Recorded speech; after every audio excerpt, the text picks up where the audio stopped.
My wife disappeared after a girls' trip, and now she's trying to manipulate her way back into my life, acting like nothing ever happened. I had always believed in the idea of true love and lasting commitment. When I met Sophia, I thought I had found the person I would spend the rest of my life with. We met in college, and from the moment we clicked, it felt like everything fell into place. She had this infectious energy, always laughing, always making everyone around her feel seen and heard. I was drawn to her in ways I couldn't explain, and soon enough, we became inseparable. I admired her intelligence, her kindness, and the way she looked at the world, so full of optimism and possibility. Our relationship grew steadily, and after a year of dating, I knew I was ready to take the next step. I proposed to Sophia on a beautiful afternoon in the countryside, surrounded by nothing but nature and the two of us. I had planned it carefully, every detail, every word I wanted to say. When she said yes, everything in my life suddenly felt more certain. Our wedding was everything we had dreamed of, a beautiful ceremony by the sea, surrounded by close friends and family. I had the woman I loved, and everything seemed perfect. Being married felt natural, and the life we built together felt like something out of a dream. We were a team, and every decision we made felt like it was with the future in mind. For a while, everything was easy, at least that's how it felt. We moved into a small home in Brighton, which we both loved, and soon after, we started talking about having children. This was the next step for us, the chapter we were so eager to begin. Sophia was particularly excited, talking about baby names, nursery designs, and the life we'd share as a family. It was more than just casual talk. It was a shared dream. She was so detailed, so enthusiastic about it all. We spent hours together planning for our future children, imagining the little things. How many we'd have, what kind of school they'd go to, where we'd take them on family vacations. I couldn't have been more in love with her during those moments. It felt like we were connected on a deeper level than ever before. It wasn't just about having kids. It was about building a life together, one that was rich in love and shared experiences. Our conversations about children, about the future, became a foundation for our relationship. It was like a promise we made to each other, a promise to create a family, to build something beautiful and lasting. I felt like we were exactly where we needed to be. For me, it was a clear path ahead. Marriage, children, a family. This was the life I had always imagined. And I thought Sophia felt the same way. We were building something together, hand in hand, every step of the way. But, as I would later find out, things were never as simple as they seemed. I remember the day we went to the doctor so clearly. After months of trying to conceive, Sophia and I both started to feel the weight of disappointment. We had been hopeful at first, and the idea that it would take time didn't bother us. But as months turned into a year, we began to realize something wasn't right. It wasn't just that we were struggling. It was that we had no idea why. It was supposed to be easy, wasn't it? Everyone else seemed to have no trouble at all. So, when we visited the fertility specialist, I didn't think much of it. I thought we were just going through the motions, that we'd find a simple solution and move on. But when the doctor spoke, the ground beneath me seemed to shift. He explained that the issue was with me, that my sperm count was significantly lower than normal. He said that our chances of conceiving naturally were very slim. At that moment, I felt like the air had been sucked out of the room. I didn't know what to say. I couldn't even move. I remember staring at the doctor, hearing his words, but none of it felt real. It felt like a punch to the stomach. It wasn't just a diagnosis. It was an identity crisis. I'd always envisioned myself as a father. In my mind, I was going to have children with Sophia, and we'd raise them together. But now, it felt like that vision had been ripped away from me in an instant. I didn't know how to process it. I didn't know how to feel. All I could think was that I had failed. When we left the clinic, the world felt different. Every step I took seemed heavier than the last. I could feel Sophia walking beside me, but it was like we were in two different worlds. I kept replaying the doctor's words in my head, limited chances, low sperm count, and I couldn't escape them. The weight of the news was suffocating. It wasn't just the idea that we might not have children. It was the reality that my body wasn't functioning the way I thought it should. I felt broken, unworthy. But Sophia, she tried to reassure me. She told me it didn't matter, that she loved me, that we'd be okay. She said it over and over, as if repeating it would somehow make it true. In the beginning, it helped. I believed her. She made it sound like everything would be fine. But even though her words were comforting, something felt off. There was a distance in the way she said it, like she wasn't entirely convinced herself. The words were there, but the warmth behind them seemed to fade away with each passing day. At first, she seemed supportive. She held me, comforted me, said all the right things. But then slowly I noticed a shift. She stopped talking about children, about the future. She stopped bringing up names or nursery plans. Those conversations that had once felt so natural now felt like an impossible dream. She became distant, not physically, but emotionally. The little jabs began to come. Remarks about my appearance, about how I wasn't taking care of myself, how I needed to work harder around the house. At first, I brushed it off. She was just worried, right? It wasn't anything to worry about. But I knew deep down that something wasn't right. I asked her about it a few times, but she always dismissed it. She told me I was being overly sensitive, that I was reading too much into things. But I wasn't imagining it. She wasn't the same. The woman I had married, the woman who had once spent hours talking about our future, was slipping away from me, and I couldn't figure out why. I tried to ignore it, to convince myself it would pass.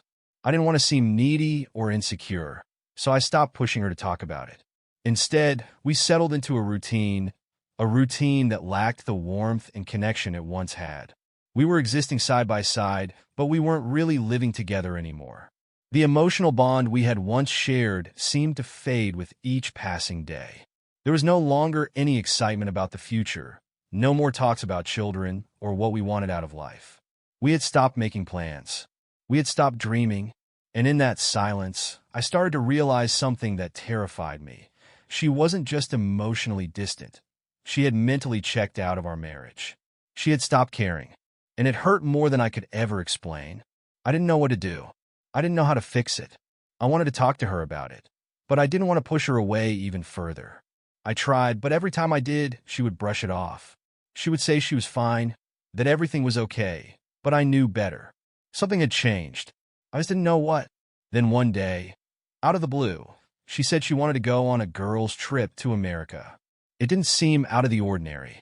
She had gone on trips with her friends before, and I always encouraged her to take time for herself. But this time it felt different. She talked about it with an intensity that I hadn't seen in a while. It was as though she was trying to convince herself, as well as me, that this was exactly what she needed. I didn't question her. I didn't think there was anything wrong with it. She'd earned a break. She deserved it. I helped her pack, drove her to the airport, and watched her walk through security. As she turned to wave goodbye, she thanked me, and I couldn't help but feel a strange sense of unease. It was as if she was saying goodbye in a way that felt final, like she was trying to reassure me that everything would be fine. But deep down, I couldn't shake the feeling that something was wrong. That night, I stayed up to make sure her flight had landed safely. I tried calling her a few times, but there was no answer. I didn't think much of it at first. She might have been tired or caught up with her friends. But as the night wore on, and then the next day, I started to feel a gnawing sense of worry. She hadn't texted me. She hadn't called me. I tried again, but there was still no response. I called her sister to check in. She hadn't heard from her either. The concern in her voice mirrored the anxiety that was slowly building inside me. It wasn't like Sophia to go silent, not without any explanation. I called a few of her friends who were supposed to be with her, but none of them had seen her. They hadn't even known she had gone to America. It was then that it hit me. She wasn't on a trip. She had lied. She wasn't in America. She had just disappeared. I remember the exact moment everything fell apart. It wasn't just the absence of Sophia's messages or the unanswered calls. It was the growing realization that she had lied to me. She wasn't in America with her friends, as she had said. The more I searched for answers, the more everything began to unravel. At first, I convinced myself it was some sort of misunderstanding. Maybe she was busy. Maybe her phone died. Maybe something happened that prevented her from reaching out. But deep down, I knew something wasn't right. I kept calling her phone over and over again. No answer. No text. I felt a pit forming in my stomach. I started to doubt everything, questioning every conversation we had ever had, every plan we had made.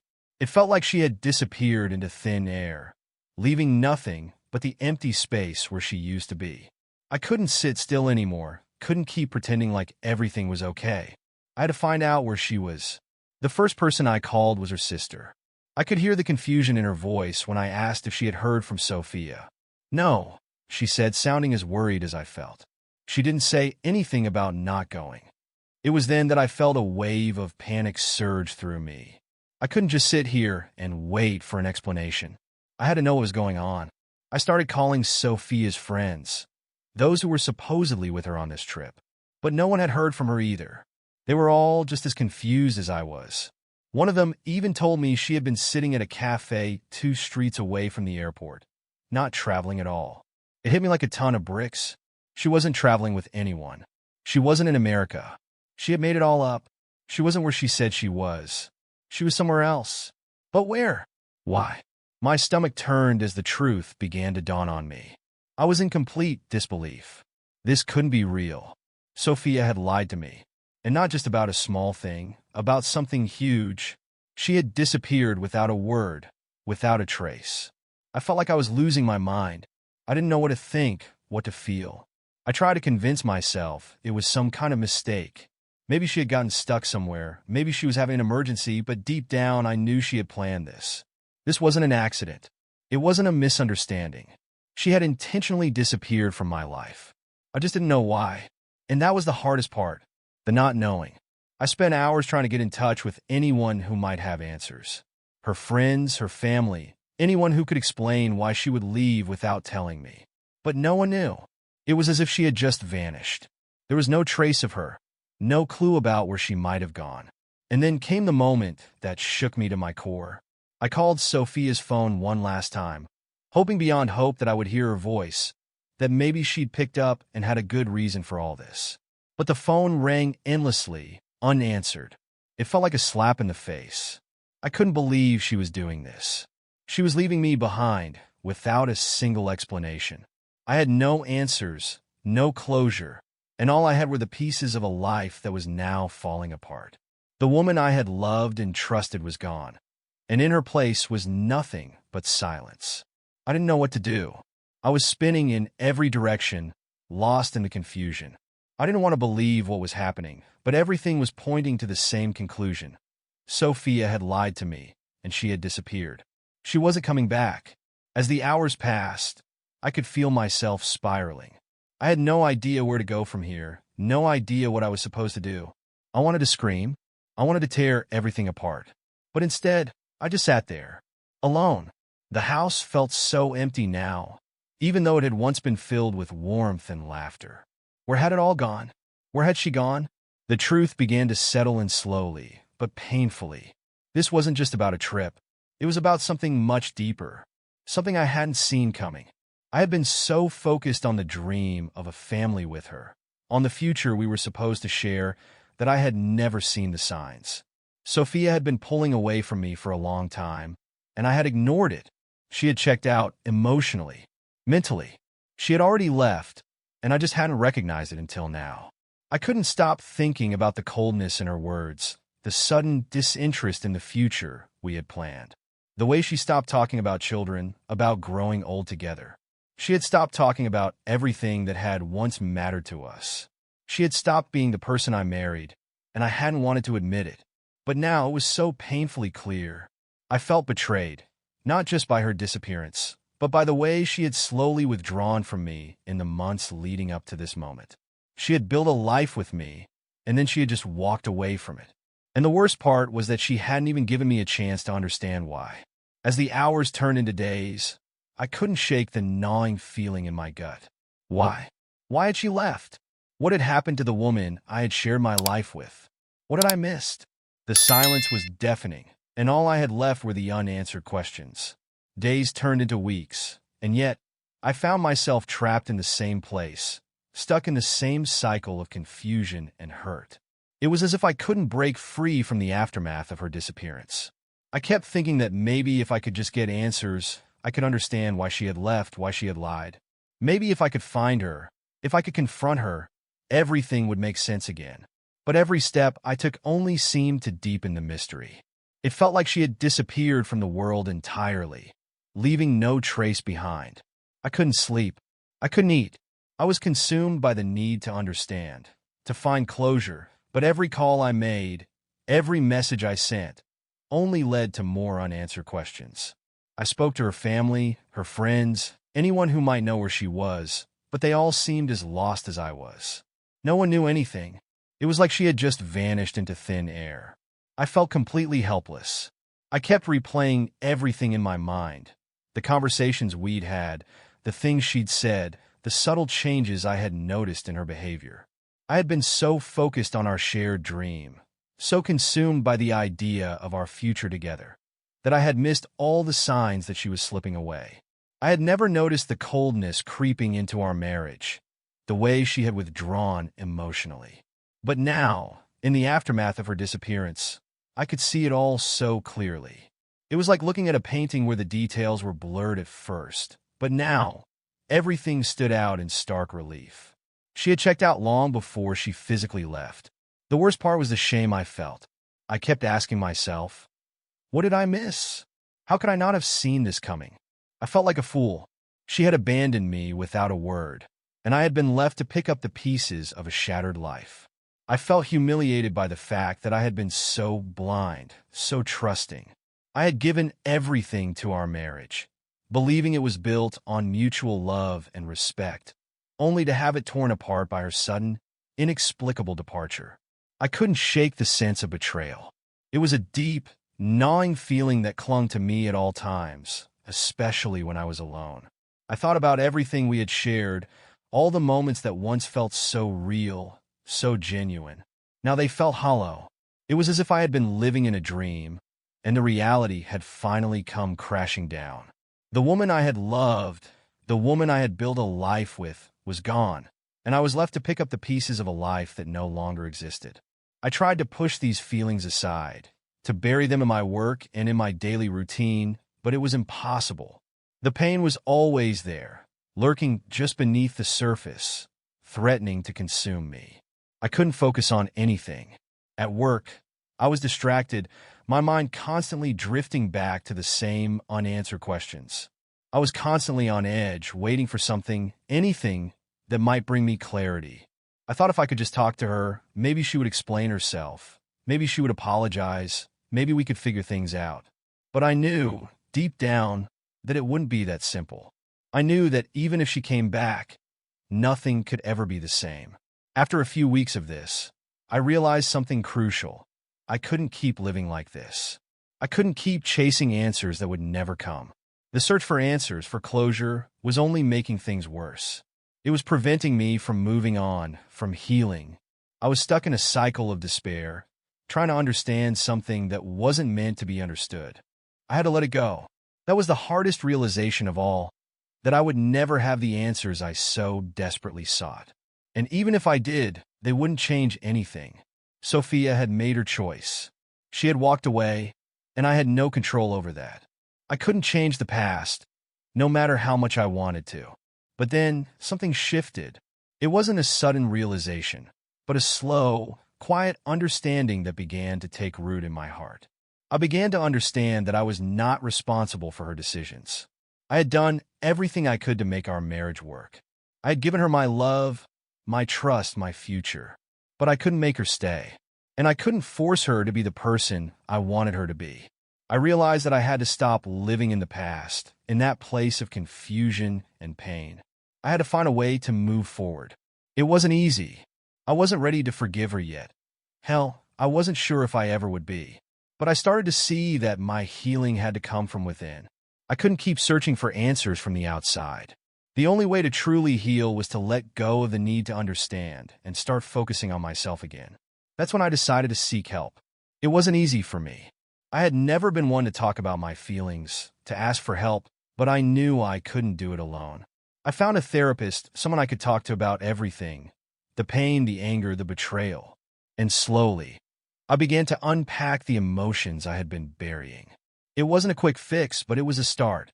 With each session, I began to feel lighter, like I was shedding the weight that had been dragging me down. It wasn't just therapy, though. I started to re-engage with the parts of my life that I had neglected. My hobbies, my friendships, my work.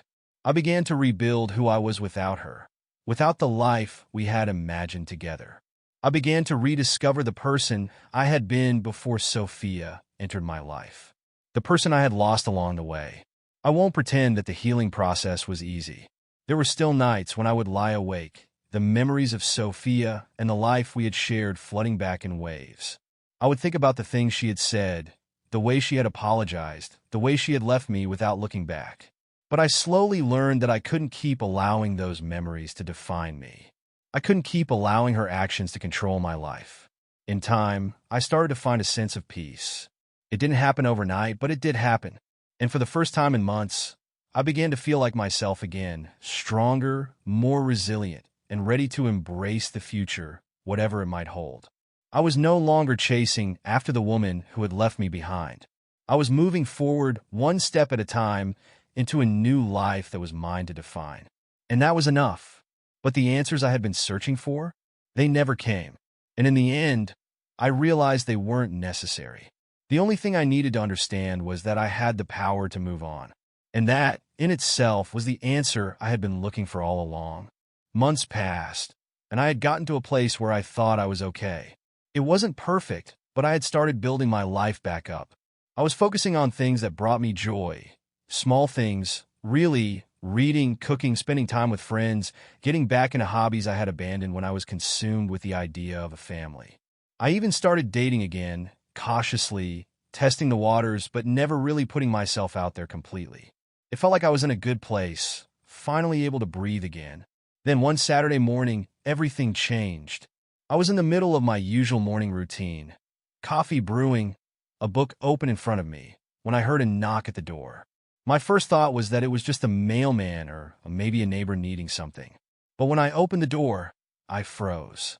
There she was, Sophia, standing on my doorstep with a baby in her arms. For a moment, my brain couldn't even process what I was seeing. It was like time stopped, like the world had shifted in a way I couldn't quite understand. After months of silence, of trying to heal, of moving on, there she was, in front of me, holding a child. My heart raced, and my mind spun. The baby was small, wrapped tightly in a blanket, looking up at me with big, curious eyes. I didn't know whose child it was. I didn't know anything. All I knew was that Sophia, the woman who had disappeared without a word, was back, and she wasn't alone. Sophia seemed equally taken aback by my silence. Her face was pale, her eyes tired, but there was something in her expression, something desperate, almost frantic. She was trying to explain herself before I had even said a word. "James," she said, her voice shaky. "I know this is a shock. I never meant to hurt you. I didn't know how to come back. But I need to explain everything. Can I come in?" I stood there, frozen in place. I couldn't speak. My mind was racing in 1,000 different directions. I had spent months grappling with the pain of her disappearance, and now, here she was, asking for something I didn't know if I could give. I didn't know if I was even capable of hearing her out after everything that had happened. She had left without explanation, without a single word. And now, she was standing in front of me, with a child, asking for forgiveness. I felt this strange mix of emotions. Confusion, anger, relief, and even a flicker of hope that maybe, just maybe, we could talk through everything that had broken us. But there was also a deep, unshakable feeling inside me that told me this was a step backward, that letting her back into my life would undo everything I had worked for in the months since she left. But despite the storm of emotions inside me, I couldn't bring myself to turn her away. I stepped aside, my heart heavy, and allowed her to enter. She walked in, holding the baby close to her chest, and sat down on the couch. Her eyes darted around the room, but she didn't say anything at first. It felt like the air had thickened between us, the silence louder than any words she could have spoken. "James," she began after a long pause, "I know I've done something unforgivable. I've hurt you in ways I can't even describe. I left, and I shouldn't have. I thought I needed something more, but I was wrong. I thought having a child would fix everything, but it didn't. And now, I realize what I left behind, what I walked away from. And I need you to know how sorry I am. The sincerity in her voice almost made me believe her, but I wasn't ready to. I wasn't ready to forgive. The truth was I had already let go. I had already found peace, a kind of peace that was not defined by her. And hearing her apology, while it brought a pang of emotion in my chest, only made the past feel like a painful memory I couldn't revisit. Sophia's voice wavered as she continued. This is our son. His name is Liam. I know this is overwhelming, but I wanted you to meet him. I wanted to come back, to fix everything, to make it right. Please, James, I still love you. I never stopped. Her words hung in the air, but I couldn't find the strength to respond immediately. She had left me in a way that was cruel, in a way that left me questioning everything I thought I knew about her. And now she was back, with a baby, asking me to forget it all. I couldn't do it. I couldn't pretend that the months of pain, the betrayal, the coldness, none of it had happened. I couldn't just erase the past because she had returned with a child in her arms. Sophia, still looking at me with hopeful eyes, finally seemed to notice the hesitation in my expression. She lowered her gaze, her shoulders slumping. I know you must be angry with me. I don't blame you. I would be angry too. But I've realized now that you're the only one I want. I made a terrible mistake. I should have been honest with you, and I wasn't. But I'm here now, and I want to try again. For us, for the baby. We can make it work. We can start over. A part of me wanted to believe her. I wanted to reach out, to forgive, to fall back into the life I had once imagined. But another part of me, the part that had spent months picking up the pieces of my life, knew better. The woman sitting before me wasn't the same woman I had married. She was someone else, a version of herself I no longer recognized. I took a deep breath, and when I spoke, my voice was steady but firm. I can't just pick up where we left off, Sophia. I've spent too long trying to understand why you left, why you chose to disappear, and I've come to realize something. You made your choices. You walked away from me. You walked away from everything we had built together, and I can't undo that. I can't just pretend like nothing happened. Sophia's face fell. The hope in her eyes began to fade, replaced by something I couldn't quite place. She opened her mouth to speak, but no words came out. She looked down at Liam, her baby, and then back at me. I'm sorry, Sophia, I said softly, but I can't do this. I can't go back, not after everything. The silence that followed was heavy, filled with the weight of all the words we hadn't said. Sophia looked defeated, her shoulders hunched, her eyes filled with a mixture of regret and desperation. She had come to me, expecting me to take her back, expecting me to forgive her for everything. But I had already let go. I had already moved on, and no apology, no plea for forgiveness could change that. For a long time, she didn't speak. Then, quietly, she stood up, cradling Liam in her arms. She looked at me one last time, her eyes filled with a sorrow that mirrored my own. And then she walked out of my life once again.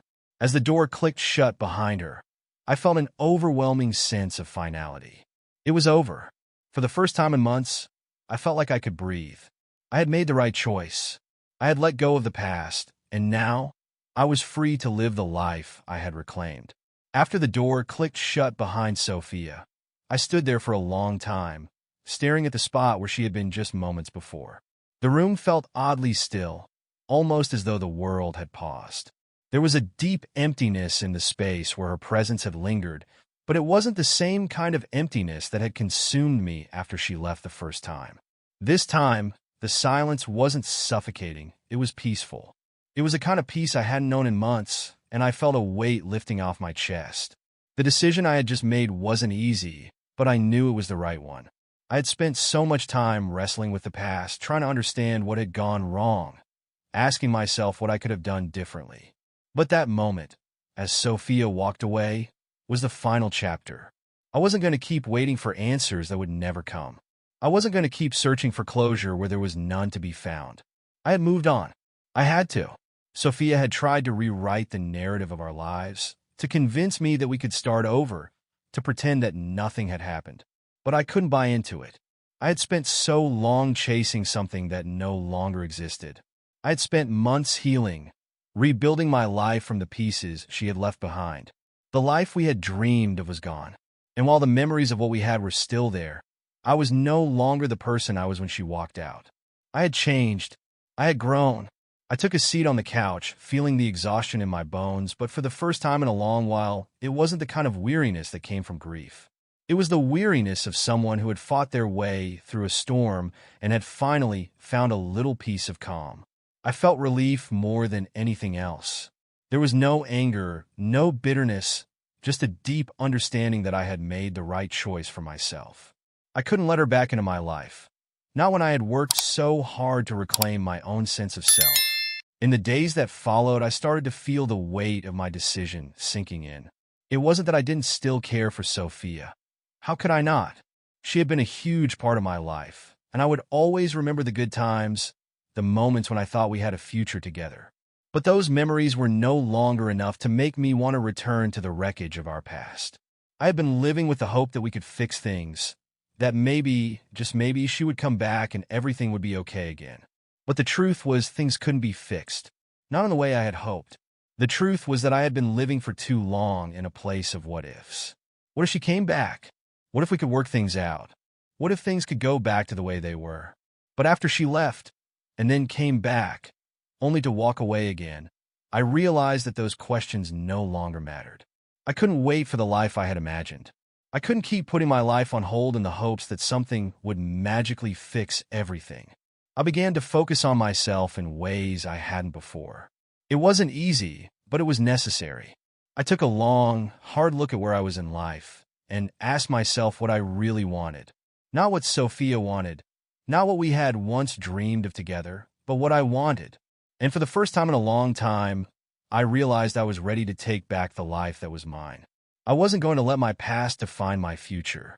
I started spending more time with friends, people who had been there for me throughout the past months, offering support when I needed it most. They had watched me fall apart after she left, and they had been there as I rebuilt myself. We spent time together doing things that made me happy, things that had nothing to do with her or our past. I rediscovered hobbies I had pushed aside. I read books I had always meant to get to but never did. I even signed up for a cooking class, something I had always been curious about but had never taken the time to do. Work became a different kind of solace. I threw myself into projects not to escape my feelings, but because I felt the drive again, the drive to excel, to challenge myself, to grow. I realized that I had been putting a lot of energy into the wrong place. The relationship that had drained me was gone, but the person I had been before that still existed. I wasn't broken. I wasn't lost. I was still here. One of the biggest surprises was how quickly I started to feel more like myself. I had feared that I would always carry the weight of my failed marriage, that I would always be that guy who had been abandoned and left to pick up the pieces. But I wasn't. I wasn't that guy anymore. I was someone who had learned from the past, who had grown stronger from the pain, and who was ready to move forward. There were days when the memories of Sophia still crept in, moments when I saw something that reminded me of her, a song, a place we used to visit together. On those days, it was tempting to sink back into the grief. But I didn't. I couldn't. I had come too far to let those memories hold me back. I had been so focused on the idea of us, of what could have been, that I had forgotten what it was like to just be me. I had forgotten that I could be happy on my own, that I could find joy without having to rely on anyone else to give it to me. I wasn't waiting for someone else to complete me anymore. I was complete on my own, and as time went on, I started to realize that the future I had imagined, one with Sophia, with the family we had talked about, was no longer my future. It was a dream I had held on to, a dream that had been shattered. But that didn't mean I had to give up on the future altogether.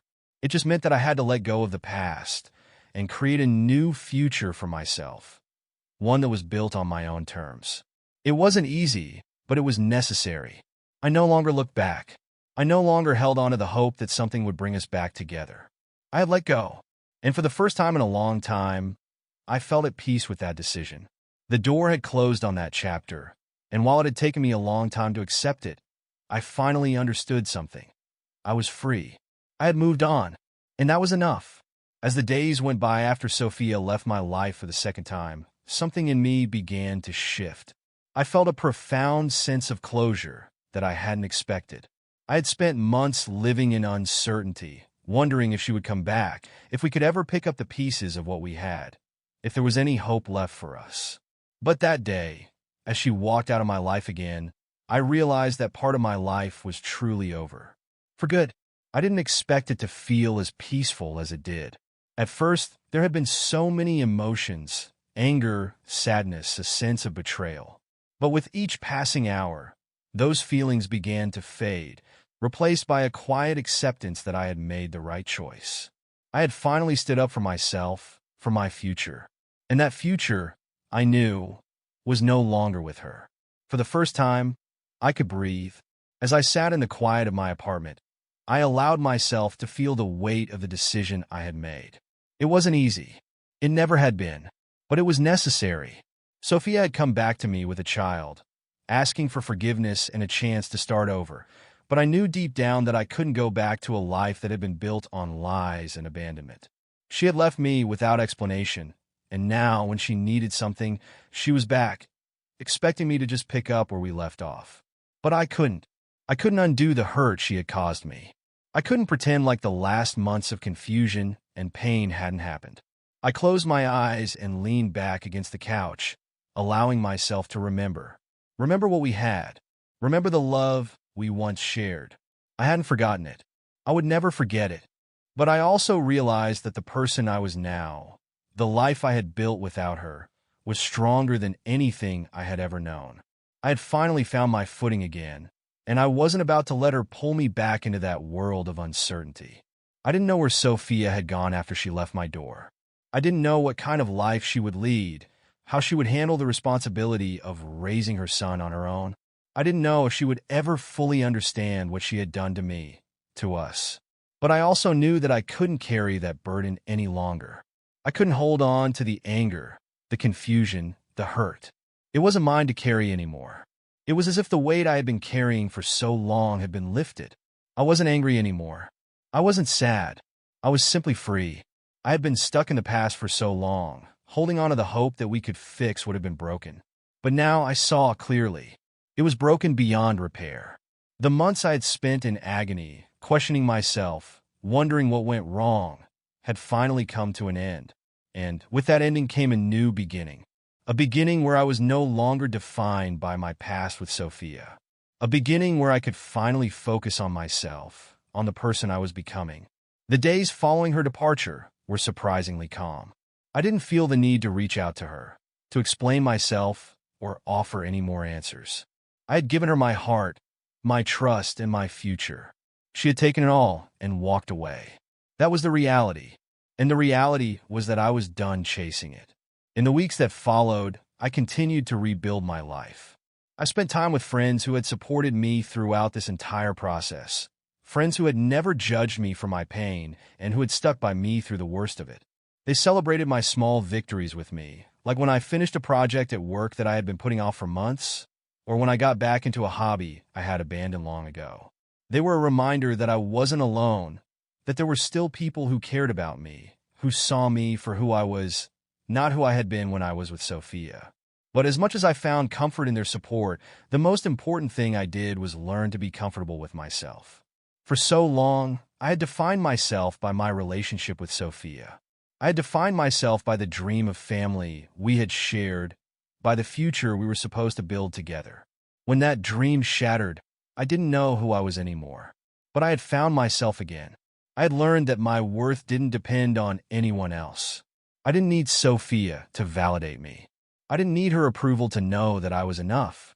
As time passed, I found myself thinking less and less about Sophia. The pain was no longer a constant companion. Instead, there was a quiet contentment. I had worked through the hardest parts of my grief.